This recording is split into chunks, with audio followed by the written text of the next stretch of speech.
Hello दोस्तों, हमारे YouTube channel में आप सभी का स्वागत है। तो दोस्तों, आज की इस वीडियो में हम केपीआई ग्रीन एनर्जी स्टॉक को डिस्कस करने वाले हैं। आज कंपनी की तरफ से एक लेटेस्ट अपडेट आई है जो कि न्यू ऑर्डर से रिलेटेड है। तो फर्स्ट ऑफ ऑल हम इस ऑर्डर के ऊपर डिस्कशन करेंगे एंड उसके बाद स्टॉक की टेक्निकल्स को भी डिस्कस करेंगे और देखेंगे कि अभी इस स्टॉक के अंदर कैसी अपॉर्चुनिटीज अवेलेबल हैं। चलो समझते हैं यहाँ पर ऑर्डर को। तो देखो यहाँ पर कही जा रही है, we are place to announce that MS Sundrops Energia private limited, a wholly owned subsidiary of KPI Green Energy Limited, has received letters of intent for executing solar power projects with a cumulative capacity of 7 megawatt under the captive power producer यानी कि CPP business segment of the company।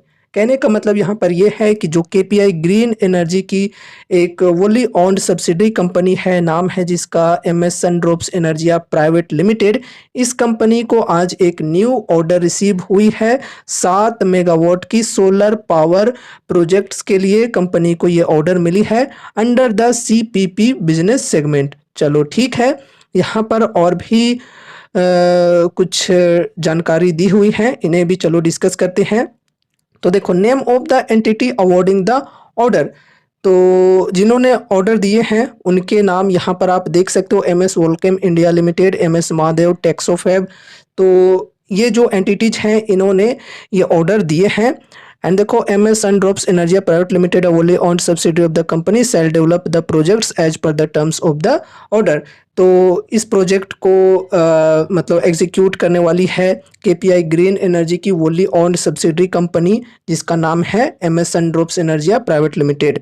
And देखो, whether order have been awarded by domestic या international entity, तो domestic entity से ये order receive हुई है। Nature of order, letter of intent. Time period by which the order is to be executed, the projects are scheduled to be completed in the financial year 24 to 25 in various tranches as per the terms of the order। तो देखो, ये जो order है, ये जो project है, ये FY 24 to 25 के बीच कंप्लीट हो सकती है। ब्रॉड कंसिडरेशन और साइज ऑफ द ऑर्डर, तो देखो the aggregate order size is 7 megawatt. तो 7 मेगावाट की ऑर्डर कंपनी को ये रिसीव हुई है। चलो ठीक है, अगर हम 7 मेगावाट के अनुसार ऑर्डर के वैल्यू की बात करें तो कितनी हो सकती है, चलो समझते हैं। तो देखो गाइज, जब इस प्रकार की कंपनीज को ऑर्डर्स मिलते हैं तो जनरली 1 मेगावाट पर 4 से 5 करोड़ मिलते हैं, ठीक है। तो 1 मेगावाट की वैल्यू होती है 4 से 5 करोड़। उस हिसाब से देखा जाए तो 7 मेगावाट की ऑर्डर मिली है, तो 28 करोड़ से लेकर 35 करोड़ के बीच ये ऑर्डर की वैल्यू हो सकती है, ठीक है। तो ये समझकर चलना है।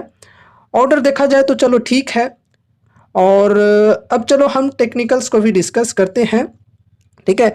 तो देखो, ऑर्डर की न्यूज आने के बाद स्टॉक के अंदर हमें थोड़ी सी तेज़ी देखने को मिल रही है, 0.67% की। बहुत ज़्यादा तेज़ी हम इसे नहीं कहेंगे। देखो, ऑर्डर भी छोटी मिली है तो उस हिसाब से छोटी सी तेज़ी भी देखने को मिल रही है।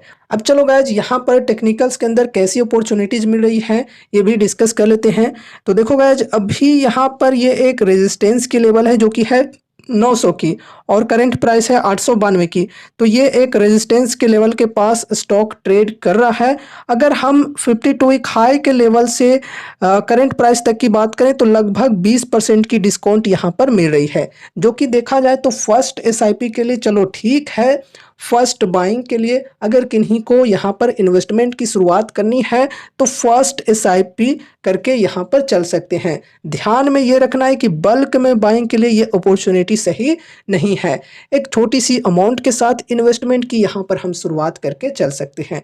फिर अगर गिरावटें कंटिन्यू रही तो हर 5 से 10% की डिप पर हम ऐड ऑन करके भी चल सकते हैं। लेकिन हाँ, ध्यान में ये रखना है कि अपने पोर्टफोलियो का एक लिमिटेड वेटेज ही देना है। ऐसा ना हो कि बहुत ही ज़्यादा वेटेज सिर्फ इस एक स्टॉक के अंदर दे दिया, ऐसे में रिस्क काफ़ी ज़्यादा बढ़ सकती है, ठीक है। बाकी देखो, कंपनी बढ़िया है, फंडामेंटल्स बहुत ही बेहतरीन है। फाइनेंशियल्स, बैलेंस शीट की बात करें तो वो सब कुछ बहुत ही बेहतरीन है, ठीक है। तो अभी अपॉर्चुनिटी यहाँ पर ठीक मिल रही है एसआईपीज के साथ। यहाँ पर अगर कोई इन्वेस्टमेंट करने की सोच रहे हैं, जिनका विजन है लॉन्ग टर्म का, मिनिमम 3 साल 4 साल 5 साल इस प्रकार से होल्ड करना चाहते हैं, तो चलो ठीक है। अब यहाँ पर देखो सपोर्ट एंड रेजिस्टेंस के लेवल की बात करें तो फर्स्ट रेजिस्टेंस तो यहाँ पर ये है 900 की, एंड उसके बाद यहाँ पर है 945 की। फिर सपोर्ट के लेवल की बात करें तो सपोर्ट की लेवल है यहाँ पर 860 के अप्रोक्स, एंड उसके बाद है यहाँ पर 800 की। तो ये सपोर्ट एंड रेजिस्टेंस के लेवल्स को भी ध्यान में रखकर चलना है। तो दोस्तों ये रही हमारी आज की video KPI green energy stock के ऊपर। उम्मीद है कि इस वीडियो के माध्यम से आपको कुछ यूजफुल इन्फॉर्मेशन मिले होंगे। तो वीडियो को लाइक करके चैनल को सब्सक्राइब कर देना, और मिलते हैं अगले नए वीडियोज के साथ। तब तक के लिए बाय बाय।